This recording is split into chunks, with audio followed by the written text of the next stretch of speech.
Hello வணக்கம், இது உங்கள் சிவி ஜோன். எல்லாரும் எப்படி இருக்கீங்க? இப்போ பார்த்தீங்கன்னா அப்பா என்னையா இந்த பிக் பாஸ் வீட்டில் இந்த மாதிரி ஒரு சண்டை வந்ததே கிடையாதுப்பா. எல்லாம் இப்படி அடிச்சுக்கிறாங்க அப்புறமா இருக்குது. அது மட்டும் இல்லாமல் இதுக்கு மைய புள்ளியாக யார் இருக்கா பார்த்தீங்கன்னா ராணவம் ஒருத்தரும் அடிக்க பாயிறாங்க. ஒரு பக்கம் சத்யா பாயிறாரு, இன்னொரு பக்கம் சௌந்தர்யா பாயிறாங்க, இன்னொரு பக்கம் விஜய் விஷால் பாயிறாரு. என்னையா நடக்குது? அப்போ யாருமே எந்த கருத்துமே வைக்கக்கூடாதான்ற மாதிரி இருக்குது. நேற்று என்னடானா போட்டு புரட்டி அடிக்கிறீங்க அந்த ராணுவம். நீங்கள் புரட்டி எடுக்கிற விஷயங்கள்லாம் இங்கே வந்துட்டு ஓட்டிங்கில் வந்துட்டு தாறுமாறாக ஏறி ராணுவம் 5வது பிளேஸில் வந்துட்டாரியா. ஆல்ரெடி ஒன்றாவது நாள்லேருந்து இப்போ வரைக்கும் இருந்தவங்க எல்லாம் கீழே போயிட்டீங்க. உங்களோட ஒரு பெரிய அக்கப்போராக போச்சுன்ற மாதிரி இருக்குது. ஆனால் ரொம்ப பதட்டமாக இருக்குது வீடு. பயப்படுறாங்க எல்லாரும். ஒரு இடத்துல வந்துட்டு சத்யா வந்துட்டு நம்ம ராணுவம் அடிக்க போயிறாரு. இவர் தடுக்கார் நம்ம முத்துக்குமரன். அவர் தடுக்கலாம் அடிச்சிட்டு இருப்பார் பொழுது அந்த மாதிரி இருக்குது. ஆனால் பக்கத்தில் தீபக் வந்து ஏதோ பீச்சில் வந்துட்டு அந்த தண்ணியில் காலை விட்டு நடந்துட்டு இருப்பாங்க பாருங்க, அந்த மாதிரி வராரு. என்னையா எல்லாருக்கும் ஒரு எதிர்பார்ப்பு இருக்குது பொழுது சண்டை வந்தால் நல்லாயிருக்கும், அப்புறம் ஈஸியாக வந்து ஒரு டிக்கெட் வந்து வெளியே போயிடும் அப்படின்ட்டு ரெட் கார்டு வாங்கிட்டு போயிட்டாங்க. ஈஸி இல்லை, நம்ம நாமினேஷன் பண்ணி அவங்கள வந்து எதுக்கு டைம் வேஸ்ட் பண்ணணுமே அதுக்குன்ட்டு. இன்னொரு இடத்துல ராணுவம் என்ன சொல்கிறாருன்னா, இந்த ஸ்கூலில் இனி யாரும் லவ்வே பண்ணக்கூடாதுன்றார். ஏன்ப்பா அதை சொல்லுறதுக்கு நீங்கள் யாருப்பா? இங்கே அது ஒரு பெரிய கலைப்பா.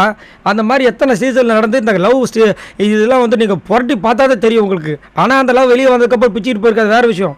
பட் எப்படி நீங்கள் அதை சொல்கிறீங்க அப்படிமா இருந்துச்சு. இன்னொரு இடத்துல சௌந்தர்யா டென்ஷன் நம்மளுக்கு கத்துறாங்க. சரி, சௌந்தர்யாவுக்கு ஆல்ரெடி கட்ட குரல், இப்போ பேசுகிற குரல் வந்து கட்டைஸ் குரல் மாதிரி இருக்குது. அதுலேயும் வந்துட்டு லவ்ன்ற யாவண்டா லவ் பண்ணுறது இங்கே அப்படின்றாங்க. சௌந்தர்யா நீங்கள் லவ் பண்ணல அப்படின்ற மாதிரி நிறைய பேர் கொஸ்டின் பண்ணாமல் இருக்குது. தர்ஷிகா தான் ரொம்ப ஒஸ்ட்டாக பேசுகிறாங்க. வர தர்ஷிகா வாயிலேருந்து வரது எல்லாமே வார்த்தையாக தான் இருக்குது. உனக்கு கொடுத்த அந்த கேரக்டரே வந்து ஒழுங்காக பண்ணதுக்கு உனக்குலாம் வக்கு இல்லை, நீ வந்து பேசிட்டியா இங்கே வந்து அப்படின்னு சொல்லிட்டு கலாய்க்கிறாங்க. என்னையா நடக்குதுன்ற மாதிரி இருந்துச்சு. அதுக்கப்புறம் ராணுவம் வந்துட்டு ஒரு விஷயத்தை வைக்கிறார். யாருக்கிட்ட? அருண்கிட்ட சொல்கிறாரு, இன்றைக்கி வரைக்கும் என்னோடய பேர் கூட ஒழுங்காக யாருக்குமே தெரியல, இவங்களாம் என்னை பற்றி பேசுகிறாங்கன்ற மாதிரி ஒரு பயங்கரமான டச்சிங்கான விஷயத்தை வைக்கிறாரு.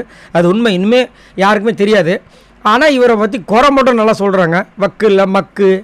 அதுக்கப்புறம் சௌந்தர்யா இன்னொரு இடத்துல பார்த்தீங்கன்னா இன்னும் கத்துறாங்க. ஆக்சுவலாக நிறைய இடத்துல கத்திகிட்டே இருக்காங்க. மச்சா எல்லாரும் இங்கே ஒரு கான்செப்ட் தானே எடுத்து பண்ணிகிட்டு இருக்காங்க, யாரா லவ் பண்ணுறாங்கன்னு கேட்குறாங்க. இன்னொருத்தர் ரியாவை அடிக்கிறதுக்கு போயிட்டாங்க. ஜெஃப்ரி தடுக்கிறாரு. ஒரு பையன் பக்கத்தில் உட்காந்துட்டா லவ் ஆகிடுமா அப்படின்னு கத்துறாங்க. என்ன உண்மையிலே அப்படி தானே? அவங்க கேர்ள்ஸ் டீமு ஒன்றா பார்த்துட்டு இருக்காங்க, அவங்களுக்கு தெரியாதா? என்னம்மா சௌந்தர்யா ஏம்மா அப்படி பண்ணுறீங்க அப்படின்ற மாதிரி இருந்துச்சு. இன்னொரு இடத்துல அன்ஷிதாவுக்கும் அந்த டவுட் இருக்கும் போலுக்கு. இந்த லவ் ட்ராமாலாம் வேறு மாதிரி போயிட்டுருக்கு, யாரும் எதுவும் பண்ணாதீங்கன்றாங்க. அதுக்கப்புறம் இன்னொரு இடம் தான் பயங்கரமானது. விஜய் விஷால் அடிக்கிறதுக்கு பாய்ந்து விட்டார். அவர் திரும்பிட்டார். ராணுவம் எதுக்கு பிரச்சனை, நம்ம திரும்பிப்போம் அப்படின்ட்டு. யாரா இங்கே டிசைட் பண்ணுறது, நீ யாரா டிசைட் பண்ணுறதுக்குன்னு. அப்போ தான் லாஸ்ட்டாக இந்த கிளைமேக்ஸில் வந்துட்டு மஞ்சரி கத்துறாங்க, நிறுத்துங்க அப்படின்ட்டு. இந்த பக்கம் நம்ம ரஞ்சித் சார் நாட்டாம படம் ஏதோ ஒரு படத்தில் நிறுத்துவாங்க அப்படின்னு வாங்க, அந்த மாதிரி வராரு. எல்லாம் சைலண்ட் ஆகுறாங்க. என்ன ஆக போகுது? டிக்னு இருக்குது.